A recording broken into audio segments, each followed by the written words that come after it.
세상에는 우리 기독교를 수식하고 있는 참 많은 말들이 있습니다. 어떤 사람들은 체계 종교 중 하나가 아니냐 하고 생각하기도 합니다.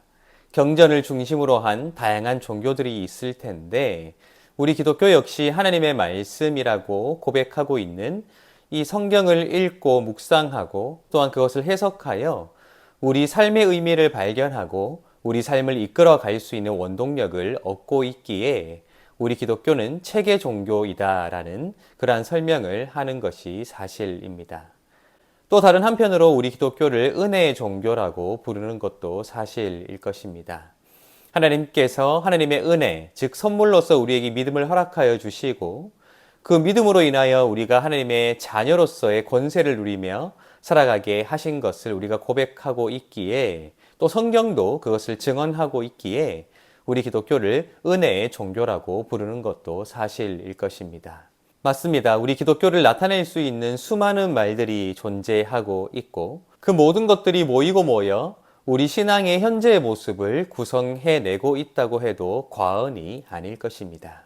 그런데 깊이 생각해 보면 우리 기독교를 수식할 수 있는 수많은 말들, 그 모든 것들은 하나님께서 우리에게 주신 것에 근거하고 있다고 해도 과언이 아니겠지요. 하나님의 말씀, 이 성경이라고 불리는 책 역시 하나님께서 우리에게 주신 하나님의 놀라운 특별한 선물이라고 할 수 있을 것입니다. 또한 우리를 수식하고 있는 그 하나님의 은혜 역시 받을 자격이 없는 우리에게 하나님께서 거저 주신 하나님의 놀라운 섭리의 결과라고 할 수 있을 것입니다.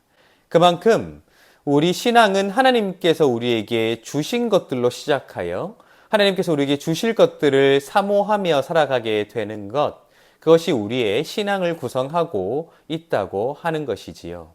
그런데 우리가 다른 한편으로 생각해 보면 하나님께서 우리에게 주신 그것들은 우리에게 하나님의 은총이라 여겨지는 것도 사실이지만 다른 한편으로 우리에게 굉장히 큰 두려움을 주는 것도 사실이라는 점을 우리가 잊어서는 안 된다 하는 것입니다. 왜냐하면 하나님께서 우리에게 주신 것은 우리로 그것을 깨달아 알고 그것을 받아 누릴 뿐만 아니라 그것에 응답하는 삶을 하나님께서 요구하시기 위하여 우리에게 사명을 허락하신 그 근거가 될 수 있기에 우리가 하나님께서 주신 것에 얼마나 응답하고 살아가고 있느냐 혹은 응답하지 못하고 살아가고 있느냐 하는 것을 판단할 수 있는 굉장히 중요한 기준이 될 수 있기 때문입니다. 오늘 우리는 시편 제3권의 마지막 부분 89편의 마지막 부분이기도 한데요. 이 부분을 함께 읽게 될 텐데 우리가 지난 며칠 동안 함께 나누었듯이 시편 89편의 후반부에는 다윗 언약에 관한 내용이 기록되어 있습니다. 그런데 이 다윗 언약은 하나님께서 다윗에게 주신 은혜 가운데 은혜이지요. 그의 왕조를 영원히 하겠다는 하나님께서 정하신 그 기한 동안 그의 왕조를 지켜주시겠다는 하나님의 그 언약을 담아내고 있는 내용을 기록한 것이 시편 89편의 후반부인데 이 시편 89편의 마지막 부분이자 제3권의 마지막 부분은 놀랍게도 그 언약에 근거하여 얼마나 그들이 하나님의 징계를 받고 있는가 하는 것을 드러내고 있다는 것이 기록되어 있습니다. 함께 읽어보도록 하겠습니다. 38절부터 45절을 읽어드리도록 하겠습니다. 그러나 주께서 주의 기름 부음 받은 자에게 노하사 물리치셔서 버리셨으며 주의 종의 언약을 미워하사 그의 관을 땅에 던져 욕되게 하셨으며 그의 모든 울타리를 파괴하시며 그 요새를 무너뜨리셨으므로 길로 지나가는 자들에게 다 탈취를 당하며 그의 이웃에게 욕을 당하나이다.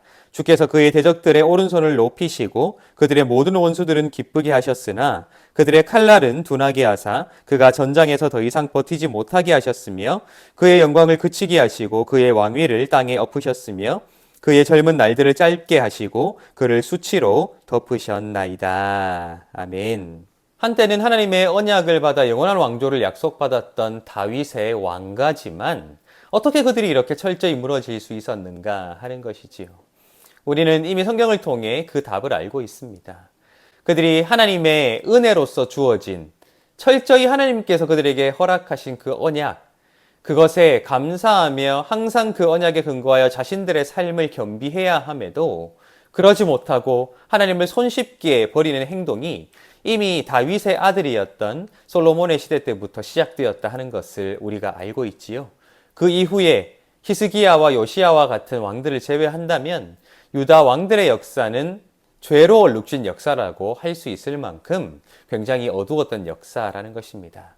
하나님이 그들에게 주신 것에 대하여 그들은 그것이 당연한 것처럼 누렸지만 그들의 삶이 거기에 응답하지 못하는 삶이었기에 하나님께서 심판하실 수밖에 없었다는 사실을 기록하고 있다 하는 것입니다. 여러분 두렵지 않으십니까? 우리가 하나님의 은혜라고 고백해왔던 그 모든 것들이 우리에게는 선물이지만 다른 한편으로 하나님의 심판의 근거도 될 수 있다는 사실이 굉장히 두렵다 하는 것이지요. 그러나 너무 두려움에 빠져 있을 필요는 없습니다. 왜냐하면 이 시편 89편은 오히려 그것이 또한 다른 소망의 근거도 되고 있다는 것을 우리에게 증거하고 있기 때문입니다. 시편 89편은 그렇게 뒤집혀버린 그들의 영광과 그들의 삶을 하나님 앞에 한탄하는 내용으로 끝을 내고 있지만 단지 신세 한탄하는 것으로 끝나지 않지요. 49절을 보면 이렇게 되어 있습니다.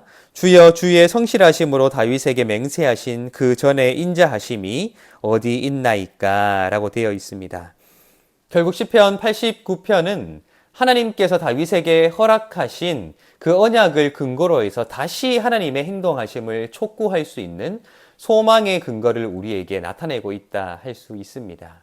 굉장히 복잡하지요? 하나님께 주신 은혜로서의 그 선물이 심판의 근거도 된다 하는 것, 우리에게 두려움을 주지만 단지 심판으로 끝내지 아니하고 다시 그것을 근거로 해서 새로운 소망을 꿈꿀 수 있다는 것을 우리에게 나타내고 있다 하는 것입니다. 여러분, 이 시편 89편은 시편 제3권의 마지막 노래이기도 합니다. 우리에게 말하고자 하는 것이 분명하다 할 수 있을 것입니다. 우리의 삶에 하나님께서 은혜로 주신 것이라고 여겨질수록 우리는 그것을 굉장히 진중하게 생각할 수 있어야 하고 그것에 응답하는 삶을 살 수 있어야 한다 하는 것입니다. 결코 가볍게 여겨지거나 쉽게 잊을 것이 아니라 항상 그것이 하나님의 은혜일 수 있도록 은혜를 은혜로 지켜나가는 그러한 노력이 우리에게 필요할 것이다. 때로 그러한 삶에 실패하여 우리가 허덕일지라도 완전히 좌절하지 말고 하나님께서 주신 것에 근거하여 다시 하나님께 부르짖을 용기도 우리가 가질 필요가 있다 하는 굉장히 중요한 책임감들을 또 소망의 근거를 우리에게 제공하고 있는 것이 시편 89편이다 하는 것입니다. 여러분, 오늘도 하나님께서 우리에게 은혜 주실 줄로 믿습니다. 그 은혜를 받아 누릴 뿐만 아니라 그 은혜에 건강한 모습으로 또 건강한 방법으로 응답하여 그 은혜를 은혜로 누려 나아가며 또 때로는 힘들 때 그 은혜를 기억하며 하나님께 기도할 수 있는 용기 있는 우리의 삶이 될 수 있으면 좋겠습니다. 날마다 그러한 삶을 살아가시고 하나님 앞에 영광 돌리는 여러분들이 되시기를 예수님의 이름으로 축복합니다.